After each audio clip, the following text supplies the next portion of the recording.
नमस्कार मित्रों, मैं शेखर मिश्रा कानपुर से एक बार फिर आज आपके साथ में भारतवर्ष में आप सभी का बहुत बहुत स्वागत। आज बात करते हैं उत्तर प्रदेश के परिणामों की। ये परिणाम योगी जी दोबारा सरकार जरूर बना रहा है, लेकिन मेरे हिसाब से, मेरे एनालिसिस के हिसाब से ये परिणाम बहुत ही खतरनाक है उत्तर प्रदेश के लिए और देश के लिए। और इसमें हमें देश को और उत्तर प्रदेश के लोगों को खास तौर से आत्मचिंतन करने की ज़रूरत है। ये खैराती मीडिया, ये मीडिया के माफिया और ये लुटियन गैंग, आपने देखा होगा पिछले 3-4 महीनों से केवल उत्तर प्रदेश में गलियों, शहरों, गांव में जगह जगह माइक लेके घूम रहे थे और एक नरेटिव बिल्डिंग, एक परसेप्शन गढ़ने की कोशिश करते हुए ये दिख रहे थे। ये आपको गोवा में नहीं दिखे, ये आपको मणिपुर में नहीं दिखे, ये आपको पंजाब में नहीं दिखे, या आपको उत्तराखंड में नहीं दिखे। ऐसा क्यों ये मीडिया के माफिया, ये दलाल पत्रकार उत्तर प्रदेश की गलियां छान रहे थे? ये हम सभी को, उत्तर प्रदेश वालों को जानने की बहुत ज़रूरत है मित्रों। इसका कारण है, उत्तर प्रदेश में था इनके लिए खैरात, इनके लिए टुकड़े जो डाले गए थे। क्योंकि उत्तर प्रदेश देश की राजनीति में एक बहुत बड़ा स्थान रखता है, जहाँ की पॉपुलेशन लगभग 25 करोड़ प्लस है। तो उन टुकड़ों के लिए ये सब उत्तर प्रदेश में कैंप कर रहे थे। और कैंप किसके इशारे पे कर रहे थे मित्रों, ये भी आप समझिए। क्योंकि ये जितने भी लुटियन पत्रकार हैं, ये वामपंथी पत्रकार हैं, ये खैरात पे पलने वाले, टुकड़ों पे पड़ने वाले जो पत्रकार हैं, ये एक्चुअली ये पिस्सू हैं कांग्रेस पार्टी के। ये समाजवादी पार्टी के पिस्सू नहीं हैं, ये कांग्रेस के पिस्सू हैं। उसके बाद भी ये पिछले 3 महीनों से 4 महीनों से एक मुस्लिम कम्युनिटी के अंदर इन्होंने एक परसेप्शन गढ़ा। वो परसेप्शन ऐसे गढ़ा, उन्होंने इस चुनाव को बाईपोलर ना करके यूनिपोलर कर दिया कि केवल अखिलेश यादव ही वो व्यक्ति है जो सरकार बना सकता है या सरकार बना रहा है, वही योगी को हरा सकता है। ये परसेप्शन आपने देखा होगा, चाहे जितने भी लुटियन चैनल्स हों, चाहे वो एनडीटीवी हो, चाहे वो न्यूज़ 24 राजीव शुक्ला जी का हो, ये यही परसेप्शन पिछले 3-4 महीनों से बना रहे थे। और ये जान के, जिसमें मुस्लिम वोट बटे नहीं, इस कारण इन्होंने, आपने देखा कांग्रेस का सफाया हो गया, बसपा का सफाया कर दिया इन लोगों ने। क्योंकि इन्होंने ऐसा परसेप्शन गढ़ा मुस्लिम समाज के सामने कि एक ही व्यक्ति है जो योगी जी को हरा सकता है, वो है अखिलेश यादव। और मुस्लिम समाज, हम सभी को पता है मित्रों, कैसे वोट करता है। उसका मेन ऑब्जेक्टिव यही रहता है, कैसे हम योगी और बीजेपी को हराएं। ये षड्यंत्र इन खैराती, इन वामपंथी पत्रकारों ने यूपी में रचा।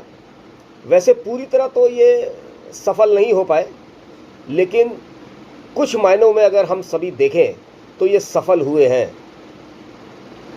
वो कैसे, ये भी मैं कोशिश करता हूं कि मैं आपको बता पाऊं। जो सरकार पिछले 5 सालों से, खास तौर से कोरोना जैसे अभूतपूर्व संकट काल से जब पूरा विश्व गुजर रहा था, जिस ढंग से उत्तर प्रदेश के मुख्यमंत्री योगी जी ने काम किया, घरों घरों लाइट पहुंचाई, घर घर भोजन की व्यवस्था करी, लोगों को 2 टाइम का राशन दिया गया, लोगों को पानी की समस्याओं से उभारा गया, गैस फ्री में गैस दी गई, 4 लाख रोजगार बनाए गए, स्वास्थ्य व्यवस्थाओं में आमूल चूल व्यवस्था परिवर्तन पिछले 5 सालों में हुआ। और जो व्यक्ति, योगी जैसा संत, जो अपने पिता की मृत्यु के बाद भी, क्योंकि कोरोना संकट काल चल रहा था, जनता जनार्दन उनके लिए बहुत महत्वपूर्ण थी, वो अपनी पिता की अंत्येष्टि में नहीं गया। पिछले 2 सालों से मित्रों, योगी जैसा व्यक्ति अपनी विधवा मां से मिलने नहीं गया।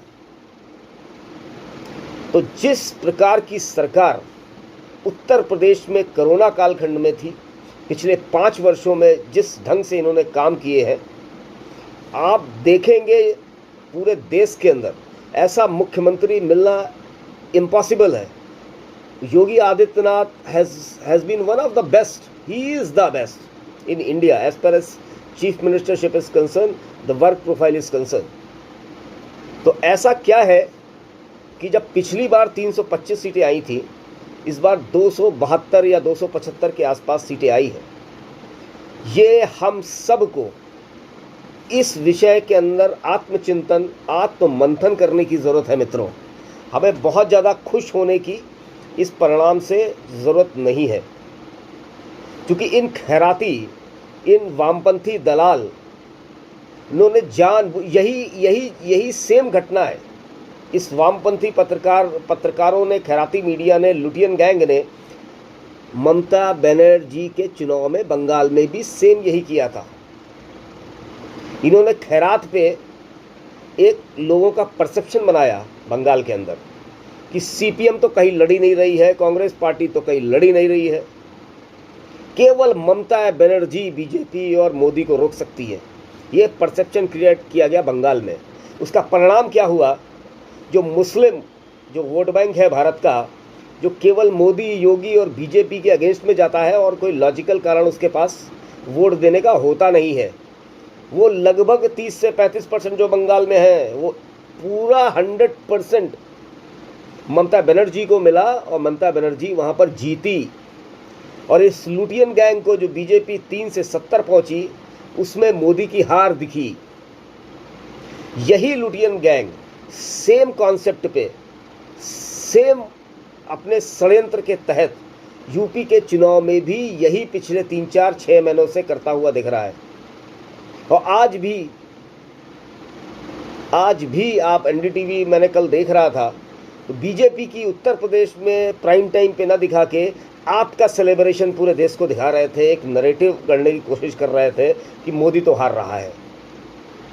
तो ये जो षड्यंत्रकारी है मित्रों, जो हमारा मीडिया का एक बहुत बड़ा वर्ग है, खैराती मीडिया का, लुटियन मीडिया का, वामपंथी मीडिया का, ये एक्चुअली आतंकवादियों से और ये बड़े बड़े माफियाओं से भी ज़्यादा खतरनाक है इस देश के लिए। ये दीमक की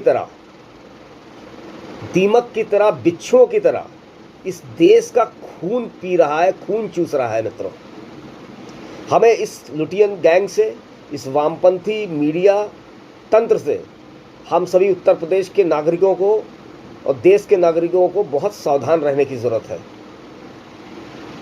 अगर 275 सीटें यूपी में आई हैं, इतना काम होने के बाद भी, तो इसके पीछे जो खेल किया गया है, वो खेल यही था, इन्हीं वामपंथी पत्रकारों का, इन्हीं लुटियन मीडिया के पत्रकारों का, जिन्होंने इस बाईपोलर इलेक्शन को यूनिपोलर बना दिया।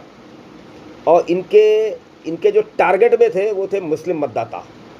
इनको जो काम करना था वो ये करना था कि मुस्लिम मतदाताओं का वोट नहीं बटे और हम किसी भी तरह से योगी को उत्तर प्रदेश में हराएं। इसी षड्यंत्र के तहत ये पूरा मीडिया का वर्ग उत्तर प्रदेश में काम करता हुआ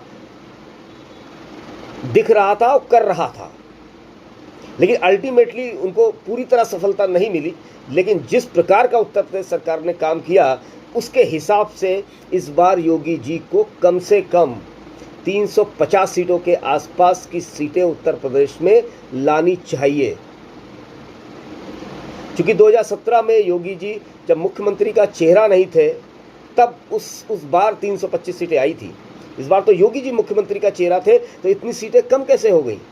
इस बारे में हमको गौर करने की जरूरत है। क्योंकि हम सनातनी, हम यादव हैं, हम ब्राह्मण हैं, हम ठाकुर हैं, हमारी जाट अस्मिता है। हम सभी को चिंतन, मनन, आत्ममंथन करने की ज़रूरत है। ये उत्तर प्रदेश के परिणाम से बहुत ज़्यादा खुश होने की ज़रूरत नहीं है। ये परिणाम जो आए हैं, इसमें बहुत बड़ा एक षड्यंत्र, जो कि कांग्रेस और उसके टुकड़ों पे पड़ने वाले ये जो मीडिया माफिया है, जिन्होंने सालों साल केवल खैरात खाई है इस पार्टी की, उनका बहुत बड़ा योगदान है। तो अगर ये वीडियो आपको अच्छा लगे तो इसको शेयर करें, और इस चैनल के कंटेंट अगर आपको पसंद है तो इस चैनल को जरूर सब्सक्राइब करें। आप लोगों का बहुत बहुत धन्यवाद। भारत माता की जय। जय हिंद, जय श्री राम।